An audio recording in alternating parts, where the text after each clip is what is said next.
Hi, I'm Pawan from ANB Interiors. Actually నేను pre plan production engineer కింద work చేస్తున్నాను ఏఎన్బిలో.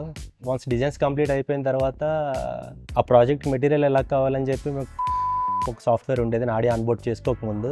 ఆ సాఫ్ట్వేర్లో మాకు వచ్చిన ప్రాబ్లం ఏంటంటే అది ఆప్టిమైజేషన్ చేసిన తర్వాత ప్రొక్యూర్మెంట్కి ఇవ్వాలంటే త్రూ వారల్లీ కానీ లేదంటే వాట్సాప్లో కానీ రిక్వైర్మెంట్ షేర్ చేయాల్సి వచ్చేది.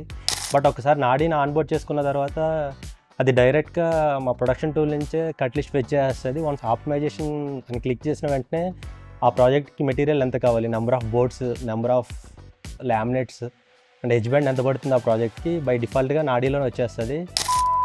మేము ఫేస్ చేసిన ప్రాబ్లం ఏంటంటే ఆ డేటా మొత్తం స్టోర్ చేసుకోవాల్సి వచ్చేది. సో కొన్నిసార్లు ఏమైందంటే ఆ ఫోల్డర్లో ఆ డేటా డిలీట్ అయిపోయేది. లేదంటే ఒక 2 years బ్యాక్ నాకు ఆ ప్రాజెక్ట్కి ఎంత పడుతుందంటే నేను ఆ 2 years బ్యాక్ వెళ్ళి చెక్ చేసుకోవడం చాలా ఇబ్బంది పడేవాళ్ళం.